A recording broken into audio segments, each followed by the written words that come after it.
Alô, amigos do programa Louvor e Mensagem. Mais uma vez estamos juntos no seu televisor e é com muita alegria que nós temos a honra de poder entrar na sua casa, onde você está, para trazer este programa, que é um programa da Igreja Missionária Evangélica Maranata. Nosso programa, como vocês sabem, tem sempre uma entrevista e logo em seguida eu quero trazer uma palavra que certamente poderá abençoar a sua vida e da sua família. Eu quero sugerir que você ligue agora para um amigo, para um parente, convidando-o a ouvir o programa que está começando nesse momento, o programa Louvor e Mensagem. Se você quiser ter acesso às mensagens anteriores do programa Louvor e Mensagem, a partir de agora você pode acessar youtube.com/Louvor e Mensagem. Tão simples, está aparecendo aí, youtube.com/Louvor e Mensagem, e você terá acesso às mensagens anteriores. Um curso de teologia nunca esteve tão perto de você. A Igreja Missionária Evangélica Maranata lhe apresenta o Seminário Teológico Maranata. Localizado no coração da Tijuca, próximo ao metrô da Sans Pena, o Seminário Teológico Maranata possui instalações com total acessibilidade. Venha aprender mais da Palavra de Deus conosco com os nossos excelentes professores. Entre em contato através do nosso e-mail e do nosso telefone 2567-7770. Deus tem um chamado para você. Olá, amigos. Hoje no nosso bate-papo aqui no programa Louvor e Mensagem, eu vou entrevistar o Gladstone Vacari. Ele trabalha com logística na área de transporte, mas a nossa conversa é sobre libertação. Ele tem um testemunho lindo de libertação das drogas e de como Jesus mudou a história do Gladstone. Tudo bem, Gladstone? Tudo bom, pastor. Você tem um nome que o pessoal fala menorzinho, ou Tony. todo mundo chama Gladstone? Não, é Tony. Então, se eu te chamar de Tony, a família, os amigos vão saber com quem que eu estou falando. Tony. Até lá na igreja o pessoal te conhece? Não, na igreja não. Só alguns mais chegados que sabem então tá. que é Tony. Mas me conta como é que você acabou entrando nesse caminho de droga, de dependência. Foi resultado de ser uma família problemática? Como é que foi tua juventude para você acabar numa situação dessa? Pastor, a família não, que a família, minha mãe, meu pai, mesmo pobres, sempre me deram o necessário para seguir, tanto de instrução como de alimentação. Uhum. Mas foi consequência. Uma curiosidade da juventude. Má companhia, né? Aquilo, uma coisa vai chamando a outra. E eu comecei assim, já novo, desde 1975 já estava usando drogas menores, como maconha, bolinha. Tomava bolinha junto com refrigerante e álcool, bebida alcoólica, e para sentir mais aquela alegria fantasiosa, né? E foi assim. Depois fui conhecer a cocaína, né? Mais tarde. Uma coisa leva a outra. O álcool, a bebida leva as drogas, a maconha, tudo. Leva as coisas com uma má companhia junto. De um modo geral, eu tenho a impressão que o jovem, quando começa a entrar nesse caminho, ele pensa que ele tem o domínio sobre o vício, né? Ele deve pensar o seguinte: não, isso é uma diversão. Agora, só vou fazer isso hoje. É a hora que eu quiser, eu tô fora. Existe essa ilusão? Existe, isso aí existe. Você pensa que você está dominando, e ao contrário, está sendo dominada cada dia por ela. E depois chega um ponto que você não tem mais volta, né? É verdade. E interessante isso que você falou, que você tinha uma família estruturada, pais que te amavam. Isso é, às vezes, um alerta até para alguns pais que estão nos assistindo, de pensar o seguinte: não, nossa família é estruturada, nós damos atenção ao nosso filho, isso não vai acontecer. Pelo contrário, é que acontece. Pode acontecer, quer dizer, tem que realmente acompanhar de perto, não é não? Tem que acompanhar de perto. Ver aonde vai, ver quem são os amigos. Principalmente ver quem são os amigos, porque no meu caso mesmo foi mais a má companhia, porque O cara chama, você está num grupo, você não quer ir, não vou, não faço isso. Não, é só você que não vai, todo mundo vai. E é muito do jovem aquilo de querer ser aceito pelo grupo. Isso também. Então, nessa de se sentir bem aceito, acaba entrando por um caminho errado. É desse jeito.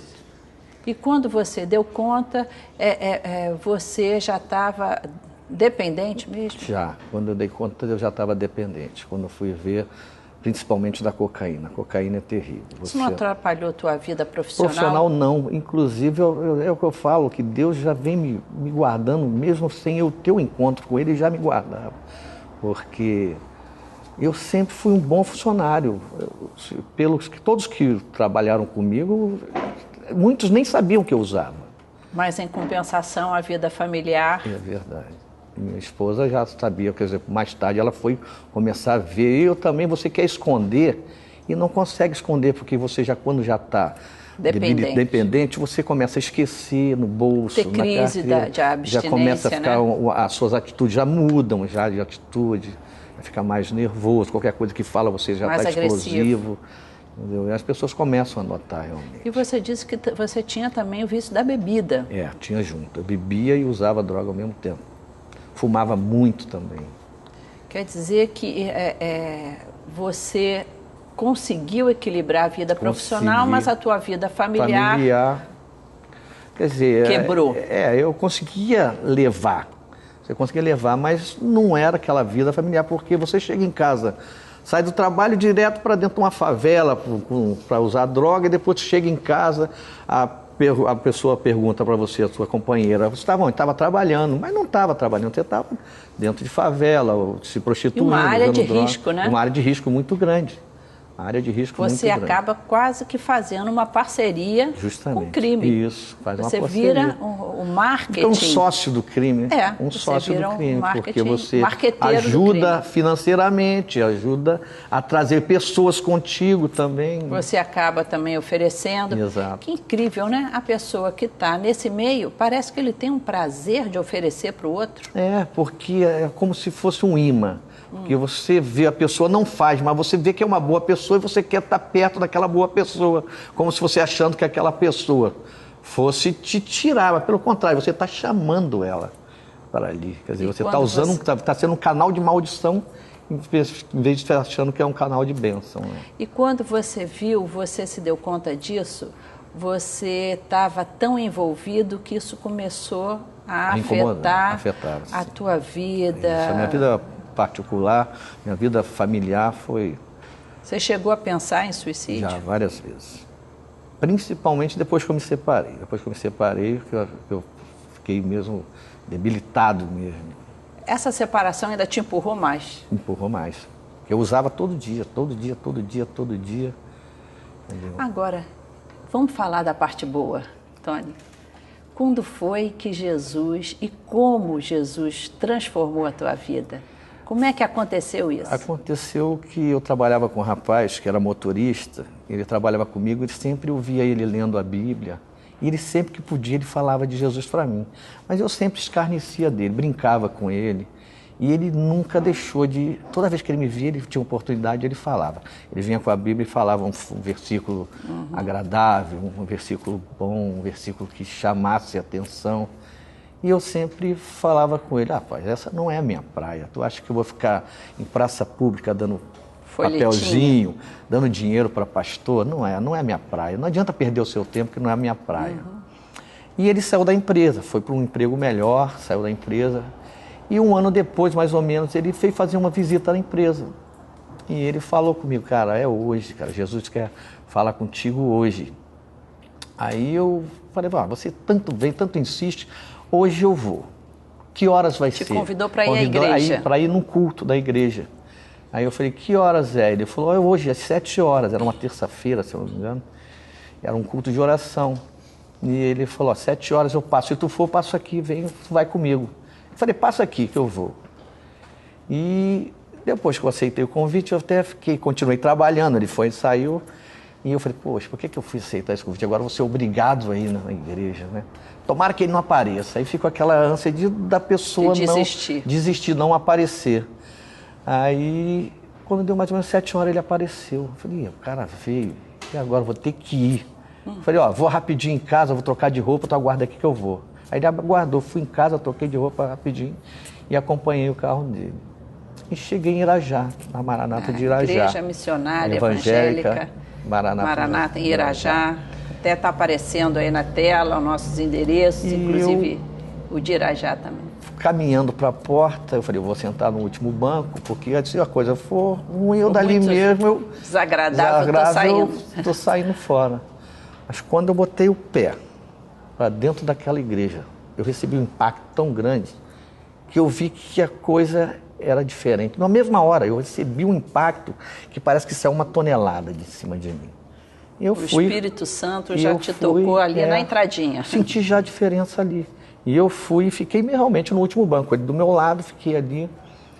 E começaram, eu não sei qual é o hino que estavam cantando, começaram a cantar um hino lá na frente. A igreja estava um pouco vazia e tudo, porque o culto de oração, o pessoal estava começando o culto ainda. E começaram a cantar um hino na frente. Aí começou um comichão nas pontas dos meus dedos dos pés e veio subindo, aquele comichãozinho veio subindo. Veio. Aquilo, para mim, parece que saiu da cima de mim. Sentiu que Deus te tocou. Ali, na mesma hora. E acabou o culto, eu saí dali outra pessoa. Impactado. Outra pessoa. Eu saí dali outra pessoa e perguntei para ele, qual é o próximo culto? Ele falou, é quinta-feira. Eu falei, eu vou vir no culto. E cheguei em casa e falei para minha cunhada, que era da Igreja Batista. Falei, eu fui numa igreja hoje que eu adorei, amei, me senti totalmente bem. Eu acho que foi uma coisa totalmente diferente, eu estou mudado, falei para ela. Que coisa linda. Aí ela falou, foi lá e pegou uma Bíblia, me fez uma dedicatória para mim e me deu. Ó, tu tem Bíblia? Eu falei, não, então toma essa. E eu, pastora, entrei na empresa no outro dia com a Bíblia debaixo do braço. Aquilo foi um impacto para as pessoas que me conheciam. O pessoal que sabia que você era viciada em drogas, o que é isso? Impacto, escarneceram de mim. Falei, isso aí não dou um dia. Fica, olha, não brinca com o negócio de Deus, é sério. E ele falava para mim, rapaz, não estou brincando não. E o outro falou, não dou um dia, ou depois falou, não dou uma semana. E o outro falou que não dou um mês. Isso foi em 2013, eu estou até hoje, 7 anos. graças a Deus, com o encontro com Jesus. São quantos anos já? São 10 anos. 10 anos já? E não tive abstinência, na mesma hora não tive abstinência. Quer dizer, você depois disse que voltou a um segundo culto, nesse Voltei. segundo culto você falou, eu quero Jesus no meu coração. Isso, e fui lá e aceitei, só que eu não sabia se eu tinha aceitado Jesus. Interessante Corretamente. essa atitude, que é muito típica nas reuniões evangélicas, em que o pastor faz um convite para a pessoa, você gostaria de entregar o seu coração para Jesus? E é, de certa forma, uma declaração pública. É verdade. Então, isso tem um significado muito importante. Muito importante. De você ali em público Tanto falar, eu quero entregar meu coração para Jesus. Eu achei que eu não tinha aceitado direito, então eu queria aceitar a coisa direito. Então eu fui no domingo, fez o apelo de novo, eu fui de novo e aceitei novamente. Isso acontece, as pessoas porque a gente tem a dúvida. Querem dizer várias vezes para todo mundo, Jesus, eu te quero. É verdade, e você não sabe se falou corretamente, então eu, no meu caso, fui a segunda vez e aceitei de novo. Nós precisamos aceitar Jesus todos os dias, é verdade, não é? Verdade. Então, com isso, você tomou uma decisão na tua vida. Eu quero que Jesus tome conta da minha vida. Você teve uma libertação imediata.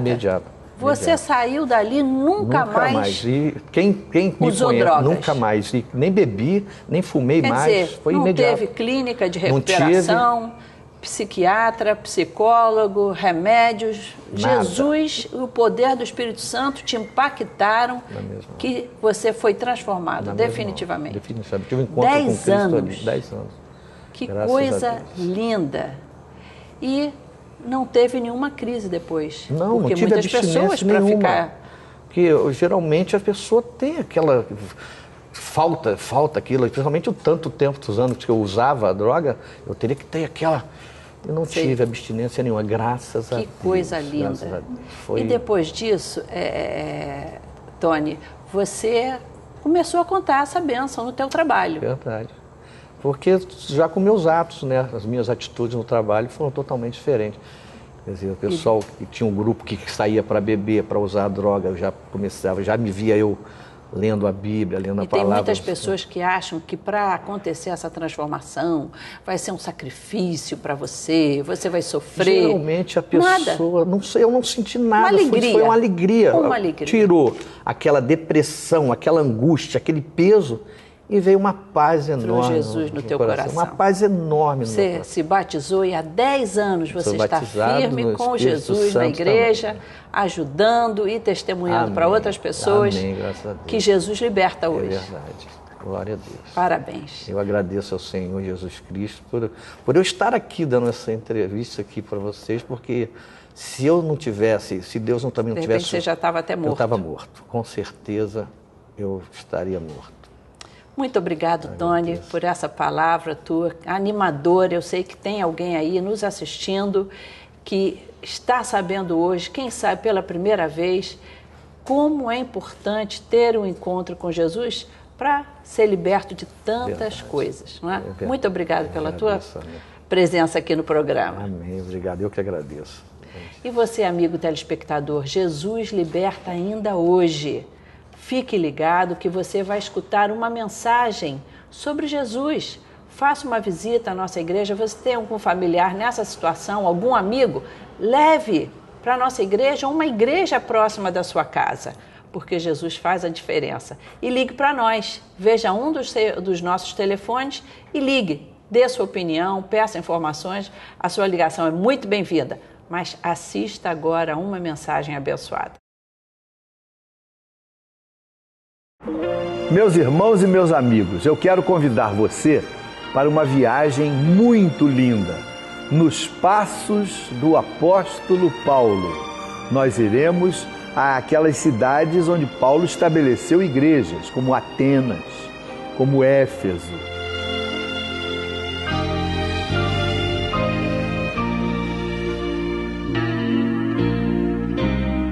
Venha conosco, vai ser em maio, do dia 23 ao dia 26.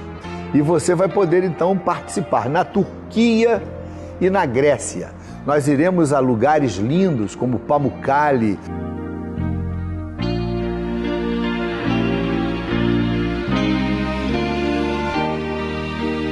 como a Capadócia.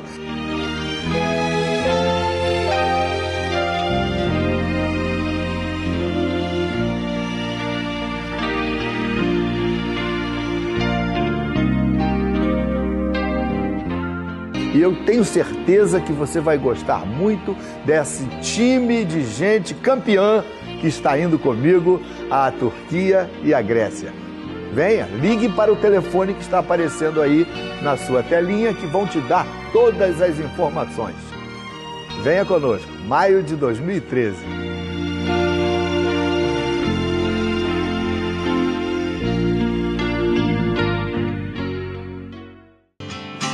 Eu posso ver que neste caminho muitos ficam para trás, perdem o rumo, tropeçam e caem, vivem sem alvo e sem paz. Ao ver o perigo, eu corro pra rocha que firma os meus passos na luz. Assim meu futuro estará bem seguro, só existe vida na cruz. Eu escolhi Jesus, acima dos sonhos, projetos e planos. Eu escolhi Jesus.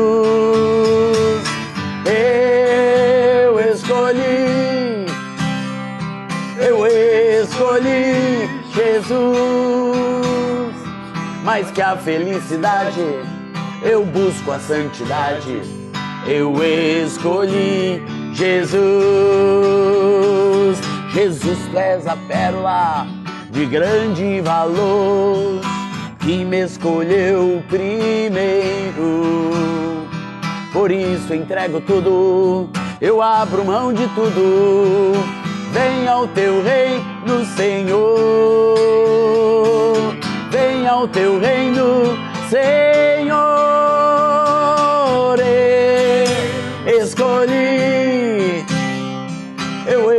escolhi Jesus acima dos sonhos, projetos e planos. Eu escolhi Jesus.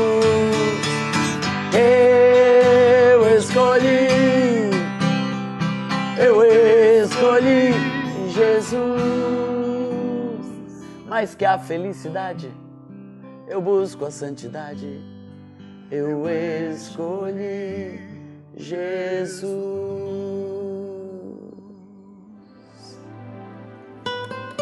Meus amigos, uma palavra que todo mundo já ouviu é essa: Cristo salva. Só Jesus Cristo salva. Você deve ter lido isso em outdoor, em murais. E algumas pessoas me perguntam, eu não entendo bem o que vem a ser esse negócio de Cristo salva. Salva do quê? Eu estou condenado para ser salvo? O que está acontecendo? Eu gostaria que nesse programa esclarecer a você que está me ouvindo o que significa Cristo salva. A Bíblia diz que Jesus Cristo, o nosso Senhor, Ele é o Salvador da humanidade. Ora, se Ele é o Salvador, é porque nós precisamos de ser salvos. Agora, salvos do quê? Segundo o primeiro evangelho, o evangelho de Mateus, ele diz assim: José, filho de Davi, não temas receber Maria, tua mulher, porque o que nela foi gerado é do Espírito Santo, e ela dará à luz um filho, porque ele salvará o seu povo dos pecados deles. Então, Jesus Cristo veio para salvar o seu povo dos pecados deste povo. Então, na realidade, do que Jesus nos salva? Jesus nos salva dos nossos pecados. Toda a humanidade está debaixo de uma maldição. Quando o homem pecou, quando o pecado entrou, não foi no plano original de Deus, mas infelizmente o homem pecou, o homem desobedeceu a Deus. Então, com o pecado entrou a morte, entrou a doença, entrou a tristeza, entrou tudo que não é bom. Mas o plano de Deus de restaurar o homem àquela posição inicial, foi Deus que arquitetou esse plano. Esse plano nasceu no coração de Deus e Ele enviou o seu único Filho, Jesus Cristo, para que todo aquele que nele crê não pereça, mas tenha vida eterna. Então o que Jesus nos salva é disso, é de perecermos, é da condenação eterna, é do inferno. As pessoas hoje em dia têm um pouco de receio, parece que não é politicamente correto falar estas coisas do inferno, porque afinal de contas nós temos que elogiar a humanidade, elogiar as nossas conquistas, e não resta a menor dúvida que o homem tem progredido em muitas áreas, mas em algumas áreas o homem não está progredindo. Na área pessoal, na área do pecado, na área da cobiça, da feitiçaria, da mentira, do ódio. Por que não param de haver guerras entre nós? Porque o homem basicamente é ambicioso, ele é soberbo, ele é orgulhoso, ele é vaidoso, ele não se curva, ele não se humilha diante de Deus. Para que um homem possa exercer um caminho bonito, para que você, meu amigo, que está me ouvindo, possa ter uma vida, um caminhar bonito diante de Deus, você precisa ser salvo. E a salvação começa com arrependimento, confissão dos nossos pecados e compromisso com Deus. Então você quer saber o que você precisa fazer para ser salvo? Em primeiro lugar, você precisa se arrepender. E esse arrependimento é um toque do Espírito Santo. É o Espírito Santo que nos toca. Ninguém se arrepende por si só, vindo dele mesmo este pensamento. É necessário que o Espírito Santo toque no seu coração para que você chegue à conclusão que você é um pecador, Senhor e que você tem um momento de arrependimento. A gente olha para nós mesmos e nós entendemos que nós precisamos de mudança, precisamos de transformação. E somente Jesus Cristo transforma o homem arrependido. Então, para que nós sejamos salvos, algumas coisas são importantes. A primeira é o arrependimento. É por isso que os vaidosos, os soberbos, os orgulhosos não querem caminhar para a salvação, porque eles não querem se arrepender. Eles dizem que não fizeram nada, eles não têm nada do que se arrepender, mas na realidade nós sabemos que em cada um de nós mora uma semente maligna que se chama pecado.